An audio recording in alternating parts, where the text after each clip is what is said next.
നേതൃത്വത്തെ അണികൾ തിരുത്തണമെന്ന വി കുഞ്ഞികൃഷ്ണന്റെ പുസ്തകം പ്രകാശിതമായിരിക്കുകയാണ്. നിരവധി പേരാണ് അവിടെ പാർട്ടി പ്രവർത്തകർ ഉൾപ്പെടെ പ്രകാശന ചടങ്ങിൽ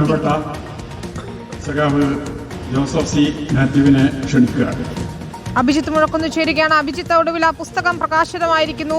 കുഞ്ഞികൃഷ്ണൻ പറഞ്ഞതനുസരിച്ചാണെങ്കിൽ നിരവധി ഭീഷണികൾ ഉയർന്നിരുന്നു. പുസ്തകം പ്രകാശിതമാവാതിരിക്കാൻ വരെ നടപടികൾ കൈക്കൊള്ളുന്ന നിലയിലേക്ക് കാര്യങ്ങൾ എത്തിയിരുന്നു എന്നാണ്. അനിൽകുമാർ, പ്രിയപ്പെട്ട സഹാക്കളെ, സഹോദരി സഹോദരന്മാർ, സഖാവ് കുഞ്ഞികൃഷ്ണന്റെ നേതൃത്വത്തെ അണികൾ തിരുത്തണം എന്ന ഈ പുസ്തകം പ്രകാശനം ചെയ്തതിൽ എനിക്ക് വളരെ സന്തോഷമുണ്ട്. പ്രത്യേകിച്ച് പയ്യന്നൂരിലെ ഈ തിങ്ങി നിറഞ്ഞ ജനസഞ്ചയത്തിന് മുന്നിൽ അത് ചെയ്യാൻ കഴിഞ്ഞതിൽ അതിയായ സന്തോഷമുണ്ട്.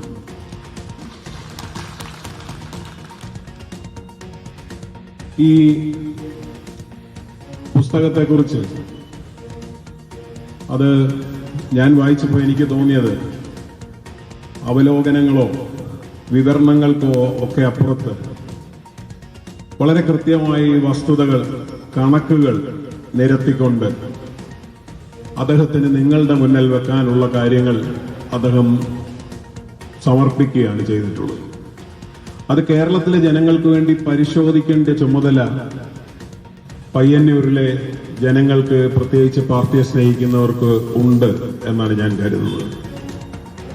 നിങ്ങളത് വിമർശനാത്മകമായി, വസ്തുതാപരമായി പരിശോധിക്കുകയും ശരിയുടെ ഭാഗത്ത് ഉറച്ചു നിൽക്കുകയും ചെയ്യണം എന്ന് അഭ്യർത്ഥിക്കുക മാത്രമേ ഞാൻ ആ കാര്യത്തിൽ ചെയ്യുന്നുള്ളൂ. കാരണം അത് വെറ്റ് ചെയ്യേണ്ട ചുമതല എന്റേതല്ല, അത് നിങ്ങളുടേതാണ്. നിങ്ങൾ കാണുകയും കേൾക്കുകയും മനസ്സിലാക്കുകയും ചെയ്ത കാര്യങ്ങളാണ് അതിൽ വന്നിട്ടുള്ളത്. എന്നാൽ സഖാവ് കുഞ്ഞികൃഷ്ണൻ പറയാനേ പാടില്ല, പറയാൻ മുതിർന്നത് തന്നെ അസംഭവ്യമായ തെറ്റായിപ്പോയി എന്ന് പറയുന്നത്, എന്ന് വാദിക്കുന്നത് ഭയചകിതരാണ്. ഒരാൾ പറയാൻ പാടില്ല എന്ന് പറയുന്നത് ആ പറയുന്ന ആളിനെ ഭയന്നിട്ടല്ല, ആൾ പറയുന്ന കാര്യങ്ങൾ കേൾക്കുന്നവരെ ഭയന്നിട്ടാണ്. എന്ന് പറഞ്ഞാൽ ഇത് കേൾക്കുന്ന നമ്മൾ അതറിയാൻ പാടില്ല, അത് മനസ്സിലാക്കാൻ പാടില്ല എന്ന നിർബന്ധ ബുദ്ധിയിൽ നിന്നുള്ള ഭയമാണ് ആ പറച്ചിലിനെ തന്നെ തടയാൻ ശ്രമിക്കുന്നത് എന്ന് നമുക്ക് മനസ്സിലാവും. ഈ പുസ്തകം ആയാലും ഈ സമീപ ദിവസങ്ങളിൽ സഖാവ് കുഞ്ഞികൃഷ്ണൻ നടത്തിയ പ്രതികരണങ്ങളിലായാലും നമ്മൾ കാണുന്നത് അതിന്റെ ഗുണവും ദോഷവും യഥാർത്ഥത്തിൽ മിതത്വമാണ് എന്നാണ് ഞാൻ വിചാരിക്കുന്നത്. പറഞ്ഞ കാര്യങ്ങളെക്കാൾ അധികം പറയാൻ ബാക്കി വെച്ചവയാണ് ഉള്ളത് എന്ന് നമുക്ക് അദ്ദേഹത്തിന്റെ സംസാരവും പുസ്തകം വായിച്ചാലും ഒക്കെ നമുക്ക് തോന്നിപ്പോകും. പറയാതിനി വയ്യ എന്ന ഒരു വിമ്മിഷ്ടം, നട്ടുച്ചയ്ക്ക് അർദ്ധരാത്രിയാണെന്ന് പറയാൻ എന്നെ പ്രേരിപ്പിക്കരുതേ എന്ന ഒരു കരച്ചിൽ, അതൊക്കെ അദ്ദേഹം തന്നെ വിശദീകരിക്കട്ടെ. പക്ഷെ നട്ടുച്ചയ്ക്ക് അർദ്ധരാത്രിയാണെന്ന് പറയുകയും പറയിപ്പിക്കുകയും ചെയ്യുന്നവർ നമ്മളെയൊക്കെ വിഡ്ഢികളാക്കാൻ ശ്രമിക്കുന്നില്ലേ എന്നുള്ളൊരു ചോദ്യം നമ്മളെ കൂടുതൽ കൂടുതൽ ചിന്തിപ്പിക്കേണ്ട ഒന്നാണ്. ഈ പുസ്തകം സഖാവ് കുഞ്ഞികൃഷ്ണൻ സമർപ്പിച്ചിരിക്കുന്നത് സഖാവ് VS-നാണ്.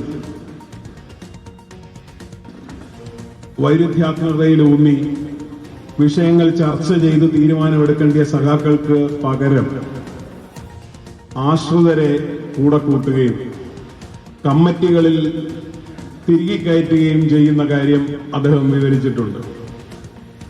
പാർട്ടി കമ്മീഷനുകൾ ഉപയോഗപ്പെടുത്തിക്കൊണ്ട് അഴിമതിക്കാരെ വെള്ളപൂശുകയും അത് ചൂണ്ടിക്കാണിക്കുന്നവരെ ഒറ്റപ്പെടുത്തുകയും ചെയ്യുന്ന കാര്യവും അദ്ദേഹം പ്രാദേശിക അനുഭവത്തിന്റെ വെളിച്ചത്തിൽ വിവരിച്ചിട്ടുണ്ട്.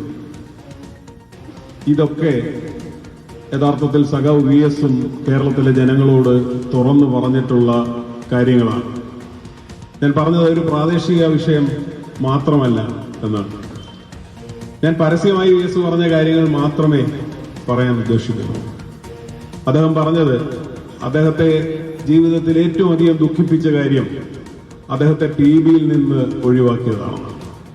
അതിനെക്കുറിച്ച് അദ്ദേഹം പറഞ്ഞത് പാർട്ടിയുടെ തീരുമാനത്തോടൊപ്പം നിൽക്കണമെന്ന് പറഞ്ഞപ്പോൾ ഞാൻ പറഞ്ഞു ഞാൻ സത്യത്തോടൊപ്പം എന്ന്. സത്യത്തോടൊപ്പം നിൽക്കും എന്ന് പറഞ്ഞതിന്റെ പേരിൽ എനിക്കെതിരെ PBയിൽ നിന്ന് നടപടിയെടുത്തു എന്നാണ് അദ്ദേഹം തന്നെ മാധ്യമങ്ങളോട് ആവർത്തിച്ച് പറഞ്ഞിട്ടുള്ളത്. സഹക്കളെ, എനിക്ക് ചോദിക്കാനുള്ളത്, എന്നാണ് ഈ പാർട്ടിയുടെ വഴിയും സത്യത്തിന്റെ വഴിയും രണ്ടായി തിരിഞ്ഞത്, രണ്ട് ദിശയിലേക്കായത്? ആർക്കു വേണ്ടിയാണ് അങ്ങനെ ആയത്? ഇത് ആലോചിക്കേണ്ട ചുമതല യഥാർത്ഥത്തിൽ പാർട്ടിയെ സ്നേഹിക്കുന്ന, ഇടതുപക്ഷ നയങ്ങളെ സ്നേഹിക്കുന്ന എല്ലാവർക്കും ഉണ്ട് എന്നാണ് ഞാൻ കരുതുന്നത്.